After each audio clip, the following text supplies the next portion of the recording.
எல்லாருக்கும் நமஸ்காரம். இன்றைக்கி நான் கொத்தமல்லி பன்னீர் பண்ண போகிறேன். ரொம்ப ஈஸியஸ்ட்டு வே தான். இதுக்கு தேவையான இன்க்ரீடியன்ட் பார்த்திங்கன்னா பன்னீர் வச்சுருக்கேன், அப்புறம் வேர்க்கடலை ஒரு 50 கிராம்ஸ் வேர்க்கடலை வச்சுருக்கேன், நிறைய கொத்தமல்லி அதோட தண்டோடு வச்சுருக்கேன், அப்புறம் 4 பீஸ் பூண்டு பல் வச்சுருக்கேன், அப்புறம் 2 கார்லிக்கு, கொஞ்சம் ராக் சால்ட். இப்போது இந்த 4 இன்க்ரீடியண்ட்டும் நான் ஃப்ரை பண்ணிவிட்டு அப்புறம் அதை கிரைண்ட் பண்ண போகிறேன். கிரைண்ட் பண்ணி பன்னீரோட மேரினேட் பண்ணி ஜஸ்ட் கடாயில் ஃப்ரை பண்ணி எடுத்தால் கொத்தமல்லி பன்னீர் ரெடி. Let's go.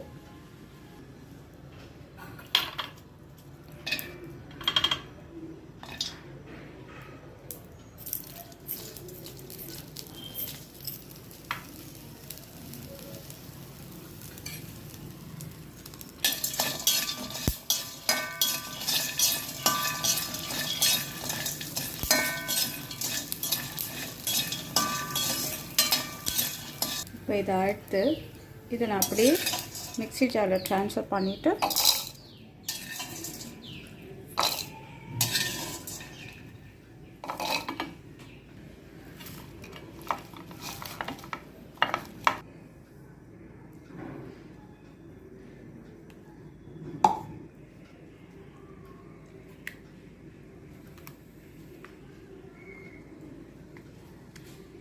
ஸோ இப்போ இந்த பன்னீரை நம்ம இந்த மசாலா நல்லா மேரினேட் பண்ணி வச்சுட்டோம்.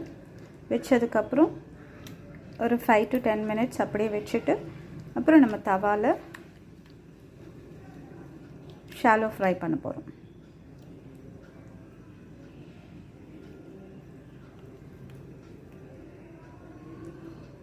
இப்போது 10 மினிட்ஸ் ஆகிடுது.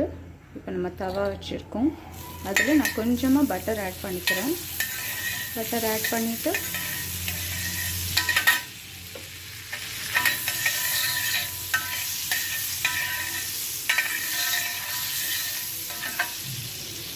இப்போது நம்ம பன்னீரை அதில் போட்டோம்.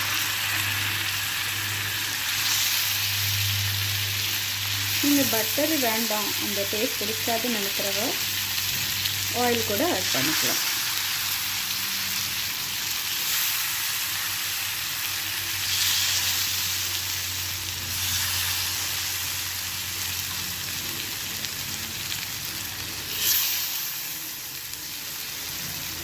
ஸோ லோ ஃப்ளேமில் ஒரு 5 மினிட்ஸ் வேக வச்சா போதும். ஏன்னா பன்னீர் ரொம்ப நாள் வேக வச்சோன்னா ஒரு மாதிரி ரப்பர் மாதிரி ஆகிடும். அதனால நீங்கள் கொஞ்ச நாள் வச்சாலே போதும்.